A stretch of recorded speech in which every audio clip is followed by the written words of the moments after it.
Buenos días, buenas tardes, buenas noches. Continuamos realizando entrevistas importantes. Este día vamos a conversar con el reconocido geólogo, el doctor Teófilos Tulkeridis, con quien vamos a hablar sobre los sismos que está viviendo Ecuador desde el viernes, desde el viernes anterior. ¿Cómo está usted, doctor? Un gusto saludarle a los tiempos. Muchas gracias, buenos días. Estoy bastante bien. Yo también lo sentí, estaba justamente comiendo un helado en el San Luis Shopping en el Valle de los Chillos, en San Colquí, y justamente en ese momento teníamos un brusco movimiento. Yo digo siempre para tranquilizar a otra gente, si pasa esto, acuéstate y recibe un masaje gratis, porque esto es solamente esto, no un movimiento. Cuando estamos bien preparados, no pasa nada. Si no estamos preparados, obviamente allá pasan las desgracias. Este fue un movimiento, un sismo fuerte, el del viernes a las 6:02 de la tarde, de la noche, doctor Teófilos.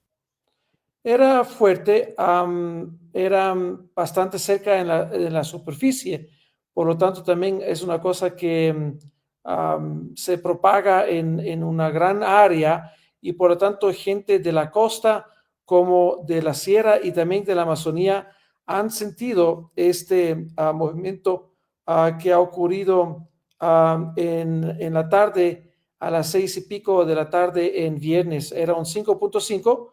Eso sabemos a través de los datos impecables del Servicio Geológico de Estados Unidos. Y más tarde hubo una réplica y en la mañana otra vez una más.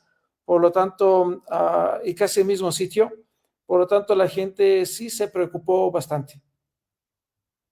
Y también este domingo sucedió otra réplica a las 7:50 de la mañana, doctor. Um, Esto no sé, estaba en movimiento, estaba justamente conduciendo. Voy a chequear en este momento si es así que era considerable. Normalmente, si pasan cosas que no son de gran magnitud, entonces no se registra o no se propaga este tipo de información y veo que a través del Servicio Geológico de Estados Unidos era seguramente menor de 4.5 y por lo tanto no se registra para el público, es más para la parte científica. Entonces, simplemente es otra réplica más que ha ocurrido de esto que empezó en viernes de la noche. Sí, el de la mañana, según reporta el Instituto Geofísico de Ecuador, fue de 4.1. Bueno, esto confirma en cierta forma que dije que de Estados Unidos esos tipos de menores movimientos no son importantes para poner en sus redes. Eso es más para la parte científica. Doctor, ¿por qué está sucediendo estos sismos y estas réplicas en el Napo, en el Tena? Están a unos 30, 40 kilómetros occidental de Archidona y de Tena, es decir, dentro de la Cordillera Real, en las montañas y en poca profundidad, que sí es un poquito sorprendente, a unos 10 pico o pico de kilómetros de profundidad. Por lo tanto, como dije, esto se propaga en varias partes del país. En la montaña misma no pasa casi nada. Bueno, puede darse un otro deslave o derrumbe, pero es roca firme y no pasa casi nada. Lamentablemente, en cierta forma, lamentablemente por la propagación de las ondas, cuando estamos construyendo encima de material suave, como sedimentos o materiales volcánicos, obviamente allá se mueve mucho más la tierra que en el mismo epicentro, simplemente porque la constelación es así que la firmeza de la roca no se ha dado donde tenemos sedimentos. Y esto pasa en el Valle Interandino, pasa en la Amazonía, pasa en la costa, no tanto en la cordillera occidental y la cordillera real. Sí, porque hay reportes que se sintió en varias provincias de Ecuador este sismo del viernes, doctor. Se sintió casi en todas las provincias. Es una cosa bien rara que un terremoto de baja magnitud, de baja intensidad, en este caso hablamos de una magnitud de 5.5, se ha sentido en tantas partes del país. La única explicación que hay y que es la verdadera en este caso es que estaban iniciándose bastante cerca de la superficie. Por lo tanto, si sería más profundo el movimiento hasta que llegue a la superficie, prácticamente se pierde la intensidad y por lo tanto podría pasar que ha ocurrido varias veces en los últimos 5 años. Tenemos ya 2 terremotos de 7 punto algo, pero en bastante profundidad en el oriente y por lo tanto hasta que llegó a la superficie no hubo prácticamente nada de daño. Este caso es diferente, es un 5.5, no es un 7.5, es un 5.5, pero bastante cerca y por lo tanto se propagó en varias partes del país. Por lo tanto teníamos llamadas de Machala, de Guayaquil, de Santo Domingo, de La Tacunga, obviamente muchos de Tena y de su alrededor. Allá mismo en algunos supermercados los productos, las latas se cayeron. Tenemos videos de esta caída casi masiva, pero no para dar en alguna forma un daño masivo. Esto no ocurrió. Yo lo tomaría más así, que es una advertencia, un llamado de atención para todos que no son preparados, que se preparan de movimientos que podrían ser más bruscos y más catastróficos, pero la catástrofe se da solamente cuando no estamos preparados. Además, doctor, el Tena está cerca del Reventador, donde sí se originó un sismo muy fuerte en el año 87. En 87 teníamos un muy fuerte terremoto que se llama justamente así, de Napo Reventador, donde teníamos muchos muertos, pero los muertos eran menos por la propagación de las olas y más por lo que pasó después. Hubo, por ejemplo, derrames, hubo, por ejemplo, la sequía de los ríos, gente se fue a los ríos para ver los peces y después llegó en forma masiva un flujo y les llevó. Esas son cosas que tenemos que aprender. Más que todo era una catástrofe económica que pasó en el 87 con la ruptura del oleoducto y estas son cosas que no deberían pasar. Yo recuerdo muy bien declaraciones de Febres Cordero, si no estoy equivocado, que dijo que justamente esto nos costó bastante plata porque por mucho tiempo no podía fluir más el petróleo de uno a otro lado y podría así exportarse. Y esas son cosas que pueden pasar de nuevo y peor, porque entre un desastre y el otro hemos construido más escuelas y más hospitales y más carreteras y si se ha hecho todo esto en forma inadecuada, más tenemos que perder debido a la inadecuada construcción por algunos pocos irresponsables.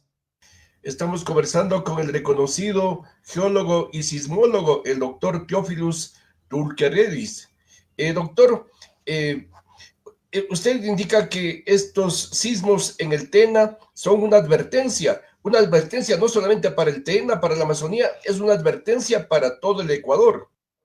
Así es, tenemos que ver que nosotros lamentablemente estamos todavía demasiado pendientes del petróleo y si el suministro del petróleo podría ser interrumpida, obviamente vamos a perder. Un día sin flujo de petróleo ya nos cuesta. Imagínense que esto podría ser por semanas, a lo peor por meses, el caso, y también ni hablar de los derrames y de la catástrofe ecológica de los ecosistemas, de los nichos ecológicos, cuando petróleo está en la superficie o bajo de la superficie y está matando la vegetación y hasta algunas especies podrían ser afectadas por esto. Y de la parte económica, que interesa a mucha gente más que la vida de la flora y fauna de estas áreas. Por lo tanto, tenemos que ser bien preparados y ver cómo, si tenemos certeza de debilidades de suministro de petróleo, dónde y cómo podemos reforzar justamente estas partes donde pasa, por ejemplo, los tubos y hay una falla geológica. ¿Qué podemos hacer para que cuando se mueve a través de las fallas geológicas un desplazamiento de centímetros hasta metros, qué podemos hacer para justamente que tenemos una flexibilidad de los tubos y por lo tanto ningún daño, ningún derrame? Todo esto tenemos que ver. Y más allá del petróleo, también de las carreteras. Si tenemos daños en las carreteras que nos conectan entre el oriente y la sierra, y al fin también, en este caso, por la costa, si nos quedamos incomunicados, si no podemos transportar productos y también material que es esencial para la sobrevivencia de las comunidades, en este caso todos vamos a perder. Hay que evaluar en cierta forma de nuevo afinar estudios que existen para que podamos realmente empezar con el reforzamiento de algunas infraestructuras, más que de las estratégicas. Y esto no se hace. Y más allá también de los propios hogares. Si hablamos de Quito, donde tengo los datos, en Quito más de 99.8% de los edificios no son sismoresistentes. Hablamos de la capital de los ecuatorianos. Hablamos de 3 millones de personas que casi todos podían ser afectados de un terremoto fuerte que podía pasar en el mismo Quito. Entonces, la idea principal es tener nuevas políticas y ahora justamente que tendremos nuevas elecciones, tal vez reelección de un presidente o elección de nuevos presidentes, bueno, presidente o presidenta, podemos ver cómo podrían ellos en su programa de legislación incluir justamente esto de un reforzamiento sísmico, de sismo resistencia, de hogares y edificios o infraestructuras estratégicas. Todo esto hay que hacer porque nuestro país es, como usted dice, Jacinto, es un país sísmico y volcánico y por lo tanto hay que ser preparado. No podemos simplemente vivir así como hemos vivido hasta hoy en día, porque los terremotos ocurren y ocurren una frecuencia más allá de nuestras vidas. Si alguien no ha vivido y no ha sufrido por un terremoto, porque la recurrencia es más allá de una vida, eso no significa que esto no va a pasar en nuestras vidas. Por lo tanto, para este momento hay que ser preparado. Muy importantes sus recomendaciones, doctor.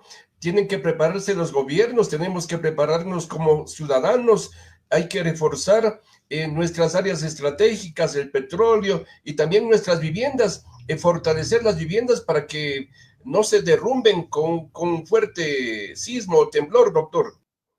Así es, tenemos que prepararnos en forma individual, más que todo también en la forma familiar. Después yo diría en la forma empresarial o en la institución donde estamos. He hecho varios ejercicios de simulacros de evacuación en universidades, en instituciones, en escuelas, en colegios, y siempre pasan hasta cosas muy chistosas, y estas cosas tenemos que superar de ponerlo como un mal que hacer más que una obligación para todos, que somos responsables de cuidar jóvenes y en este sentido aprender cómo se evacúa, aprender cómo se construye, aprender cómo puede algo reforzarse o aprender cómo evitar obstáculos que podían tenerlos en el limbo de sobrevivir o no cuando pasan terremotos. Todo esto es, como dije, parte de la obligación del Estado, del gobierno nuevo, vamos a decirlo así, de propagar la información y de chequear que realmente todo esto se cumple. Porque recuerdo muy bien que después del terremoto del 16 de abril de 2016, dijeron cada último viernes del mes vamos a hacer un simulacro en las escuelas, que lamentablemente debido de la falta de conocimiento, también puedo decir de ignorancia, se toma como un paseo y se ha dejado por varios años simplemente porque la gente no sigue una lamentablemente faltante cultura de prevención. Y esto es algo que en nuestro país no debería pasar. Justamente en nuestro país, Ecuador, que es un país movido por la conservación de las placas tectónicas, debería ser dar un ejemplo para la región. Lamentablemente siempre somos víctimas y no tanto enseñadores de esos fenómenos y sus secuelas. Sobre los sismos en Ecuador, estamos conversando con el reconocido geólogo y sismólogo, el doctor Teófilos Tulqueridis. Doctor, el viernes también sucedió un sismo en Latacunga. ¿A qué se debió este sismo de Latacunga o fue una réplica? Fue una réplica, nada que ver con el epicentro de Latacunga. Todo que ha ocurrido, los epicentros están, como dije, unos 30, 40 kilómetros occidental de Archidona y de Tena, unos 40, 50 kilómetros oriental de Latacunga, casi la misma altura, y a 10 kilómetros de la profundidad. Por lo tanto, lo que ocurrió en Latacunga es el movimiento sentido de lo que pasó en la Cordillera Real. En Latacunga no tenemos por mucho tiempo ningún terremoto y ningún epicentro allá. Sin embargo, lo que ha ocurrido para ellos que tal vez recuerden, tal vez de sus abuelos, en el agosto de 1949, con la destrucción prácticamente total, menos una casa en Pelileo y grandes pérdidas y destrucciones en Ambato, esas son cosas que no solamente pasaron en la ciudad siguiente hacia el sur de Latacunga, pero también en Latacunga mismo. Si ven las crónicas de Latacunga, también Latacunga ha sufrido varios terremotos en la historia documentada desde la llegada de los españoles. Pero hasta que yo sepa, ningún colegio, ninguna institución, ninguna organización, ningún medio de comunicación recuerda las fechas y por lo tanto pone, como ha ocurrido, por ejemplo, 2 días atrás, en el 31 de enero, que debido de mi iniciativa, en todo el país, en la parte costera, se hace un simulacro de evacuación por el gran tsunami que ha ocurrido el 31 de enero de 1906, en tal sentido como se celebra en cierta forma conmemorando esta fecha con simulacros en la costa. También en la misma forma debería tomarse un ejemplárico terremoto del pasado de la Tacunga y en este día hacer justamente este tipo de ejercicios de simulacro de evacuación y también enseñanza de planes familiares, planes empresariales, para saber qué hacer cuando pasan las cosas y qué hacer antes que pasen las cosas y obviamente durante y después. Todo esto debería ser parte de la cultura preventiva de los latacungueños para esto que está por llegar. Doctor, también se podría decir que en Latacunga, en Quito, existen grandes, digamos, predisposición, una gran predisposición a que haya un fuerte temblor, un sismo, porque estamos sobre una gran falla geológica, tectónica, doctor. Así es, en Quito más que todo, pero también en Latacunga. Debido a mis estudios, hemos elaborado varias tesis donde hemos sacado muy interesantes datos de Sangolquí, también de Quito, pero más de Sangolquí, donde hemos evaluado todos los colegios que existen. Son, creo, unos 60 y pico colegios que tenemos en Sangolquí sobre la vulnerabilidad de sismoresistencia si pasaría algún terremoto en Sangolquí. Lo mismo hemos hecho, no con todos, pero con muchos colegios de la Tacunga y las dos universidades que están allá, la Universidad Técnica de Cotopaxi como de la ESPE que está allá. Hemos averiguado qué es el grado de resistencia de los edificios construidos y esos resultados con mucho gusto puedo compartir para que saben qué está pasando. Pero por favor, toman con cuidado los datos porque no hemos evaluado todos los colegios. Por lo tanto, si no hemos evaluado algún colegio, no significa que sería bien o mal puesto si pasa algún terremoto. Y de los colegios que no salen muy buenos datos, no significa que esto va a colapsar de la noche a la mañana. Pero que sabemos a través de nuestros datos es que existen varios colegios y partes de las universidades mencionadas que tendrán de reforzar algunos edificios suyos para que si pasa alguna cosa, no se colapse encima de los jóvenes y de los docentes. Hay que reforzar los edificios, las casas, para que estos edificios y casas sean sismo resistentes y no antisísmicos, porque antes se hablaba de antisísmico, pero eso no es verdad, doctor. Así es, simplemente la expresión antisísmica no es correcta, no es técnica. Hay que ser sismo resistente para resistir cuando pasan los movimientos, que puede darse un contrapeso a través de aceleradores sísmicos o simplemente que se mueve en conjunto con las olas sin que se colapsa el edificio. Hay que ver las vigas, hay que ver los diferentes pisos, hay que ver el suelo, hay que ver en qué forma podemos hoy en día reforzar un edificio existente para que cuando ocurren los movimientos no se colapsará. La mampostería, todos los elementos que tenemos puestos en una casa, un edificio común y corriente. Doctor, usted como un reconocido sismólogo, geólogo, ¿qué recomendación daría a los ecuatorianos frente a los sismos? Bueno, más allá de lo que hemos mencionado más que una vez, que es reforzar los edificios a través de expertos, constructores o ingenieros civiles, yo recomendaría a todos siempre, y no solamente para terremotos, 3 cosas que son más o menos individualizados los consejos. Primero, una cosa súper sencilla. Es más fácil de recordar el grupo de sangre que tenemos que algunas fechas de cumpleaños.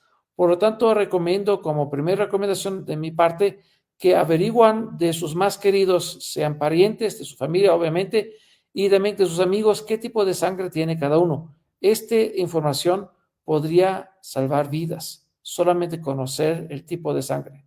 Segundo, que yo digo muchas veces, y ahora que estamos ya en febrero, no tan en enero, pero al inicio del año es, ¿por qué no regalan? Obviamente, Navidad es muy lejos, ¿por qué no regalan a gente que quieren mucho un curso de primer auxilio? Y también pueden hacer un regalo para ustedes mismos, es decir, que ustedes entran en un fin de semana y toman un curso de primer auxilio de tantos que existen en el país, de diferentes sitios, de diferentes organizaciones. Yo no tengo ninguna acción, no soy socio de ninguna compañía, por lo tanto no me preguntan qué compañía yo recomendaría, simplemente chequean en su alrededor, en todo el país existen esas organizaciones donde pueden tomar este curso, también esto puede salvar vidas. Otra cosa que yo recomiendo mucho es armar, no comprar, armar su propio botiquín de primer auxilio. Yo diría siempre hay que tener 3. Uno en el sitio de trabajo, esto hasta pueden compartir con varios compañeros, depende obviamente de la forma como acceden la gente en un cuarto, en una oficina, en un sitio donde mucha gente trabaja y también de las circunstancias que existen allá. Tal vez hay maquinaria pesada, tal vez hay alguna cosa donde alguien puede electrocutarse. Todo esto hay que considerar cuánto se arma el botiquín de primer auxilio en el sitio de trabajo. Otro que es muy importante en el carro. Para ellos tienen vehículo. He visto esto, lo he visto para tanta gente que cuando hay una revisión vehicular piden al tío, al padre, al hermano el botiquín que hasta está todavía plastificado, nadie lo abrió, lo compraron por $5 en algún sitio y lo enseñan ya a la revisión y dicen ya tengo un botiquín y con eso creen que se salvan. Al contrario, están poniendo su vida en el limbo, le ponen de verdad allá en peligro, si no tendrán un botiquín de primer auxilio de donde ustedes saben cuáles son los componentes de este mismo botiquín, es decir, también esto hay que armar. Y también hay que armar un botiquín de primer auxilio inteligente en la casa, donde constan también 3 cosas más que no constan ni en su sitio de trabajo y tampoco en su vehículo, que son una copia de los más importantes documentos como pasaportes, cédulas, cosas así. También algo de efectivo, porque cuando pasa un terremoto, no pueden acceder a un cajero, sacar plata y las tarjetas tampoco no sirven. Hay que tener algo de ahorro allá, $100, $200, lo que sea, pero tener allá algo de efectivo. Y la tercera cosa es tener medicamentos de alguna debilidad de salud de algún pariente de su familia que lo renuevan cada 6 meses y lo utilizan nuevamente este tipo de medicamento para que si pasa alguna cosa que tendrán esto justamente en un sitio, el botiquín, en un sitio bastante seguro que pueden acceder si pasa en este caso la desgracia. Es decir, no solamente tener el botiquín armado, el inteligente, pero también tenerlo en un sitio de que pueden acceder. Esas son mis recomendaciones.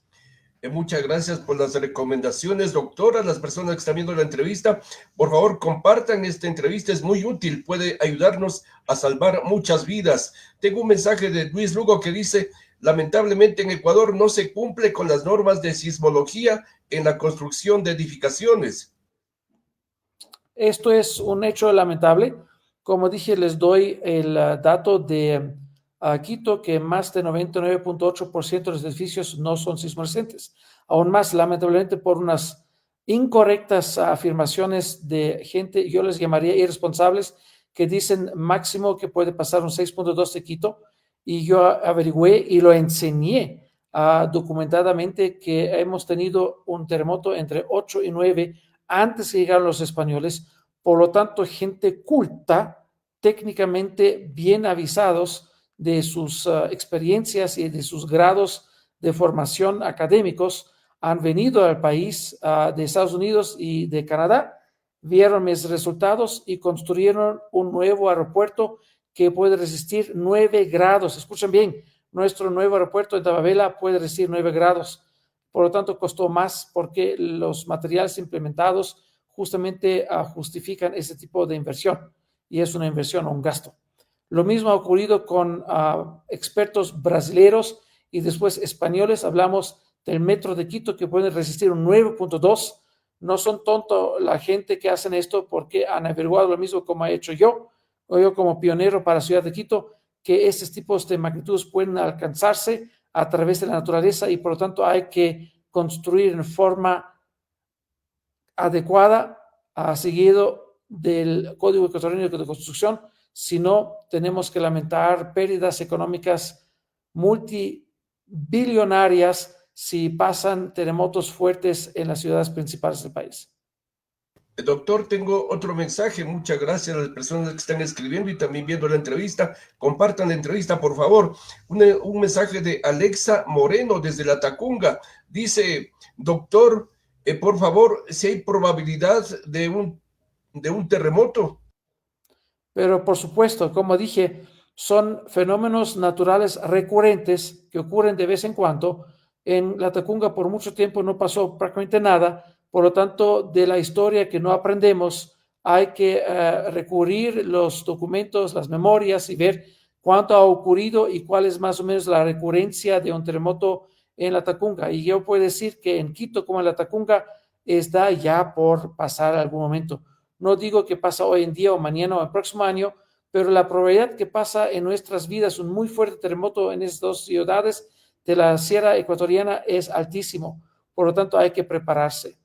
Y como dije, tenemos datos de algunos colegios y de las dos universidades que pronto vamos a publicar y allá creo que sería interesante de complementar mi estudio pionero de La Tacunga para otros colegios, para todos los colegios de La Tacunga y su alrededor para ver qué está pasando y allá pedir a través de Miduvi y del Ministerio de Educación que hay que poner de fondos económicos para reforzar las escuelas porque los jóvenes inocentes no pueden ser víctimas simplemente porque algunos irresponsables construyeron una escuela de cualquier forma y no han seguido los códigos de construcción ecuatoriana. Muchos de los colegios, también hay que decir la verdad, se han construido antes que existían esas normas, por lo tanto hay que evaluarles y reforzarles también.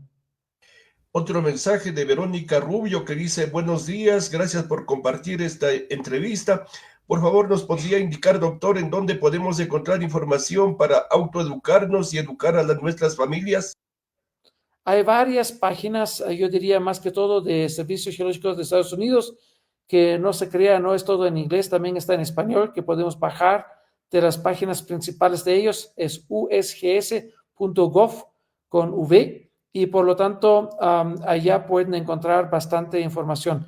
También lo que es la Secretaría de Riesgos en Estados Unidos, la FEMA, también provee mucha información parcialmente también en español, por lo tanto recomiendo esto y también páginas web de servicio, ya lo voy a llamar geológico, de Chile y también de Colombia y también de Perú, que tienen bastante útil información, pueden bajar de allá y así informarse y seguir las recomendaciones oficiales de estas instituciones. Este día hemos conversado con el doctor Teófilos Tulqueris, quien es un experto vulcanólogo y sismólogo.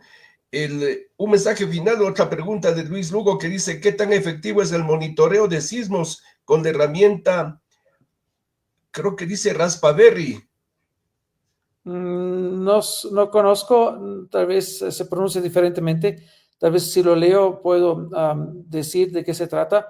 El monitoreo sísmico es interesante, nos da algunas ideas dónde puede pasar alguna cosa, dónde está ocurriendo alguna cosa. Esto no significa que esto nos va a advertir. Existen metodologías y procedimientos que podrían predecir terremotos unos minutos antes, no están aplicados en el país. Hay cosas que advierten para grandes distancias de países grandes como México, con el Sismex, que es el sistema de advertencia de los mexicanos, y una cosa parecida tienen los japoneses, pero aquí en nuestro país no existe nada de esto. Por lo tanto, es interesante para la ciencia el monitoreo sísmico, pero no para advertir a la gente para que puedan hacer algo antes que les pase alguna cosa. Como dije, tenemos datos, tenemos formas de predecir esto, pero no se permite todavía aplicarse en el país. Lo importante es que estar alertas y seguir sus recomendaciones, porque también existe una aplicación. El viernes estaba movilizándome y estaba mi hijo conmigo y me dice, papi, un terremoto. Están advirtiendo un sismo, un terremoto, y cuando a los pocos segundos ya se confirmó que existió el sismo en el TEN. Entonces existen aplicaciones que advierten, pero dan poquísimos segundos para reaccionar. Sí, y lamentablemente esto no significa entrar en pánico, es a través de la onda primaria que no hace daños, que sigue después la onda secundaria, hace los daños, y esta circunstancia de naturaleza que tenemos la onda primaria es lo que se basa esto que dije de advertencia de sismos por distancia larga en Japón como en México. Aquí en nuestro país esto no existe todavía. Existen las aplicaciones y alguna gente cree con esos 2 segundos que podría hacerse algo, mejor que no se basan en esto. Lo importante es prepararnos con tiempo, reforzando nuestras edificaciones, teniendo también nuestro botiquín. Este día hemos conversado con el doctor Teófilos Tulqueridis, quien es un experto, un reconocido sismólogo y vulcanólogo y geólogo. Doctor, muchas gracias por la entrevista y por sus importantes apreciaciones y recomendaciones. Muchas gracias. Para mí siempre es un placer y honor aquí compartiendo con ustedes este poco conocimiento que ojalá va a salvar a la vida al mismo que puede evitar pérdidas también económicas y daños de la salud de nuestra gente, de nuestros compatriotas aquí en nuestro hermoso país. Gracias de nuevo por esta oportunidad.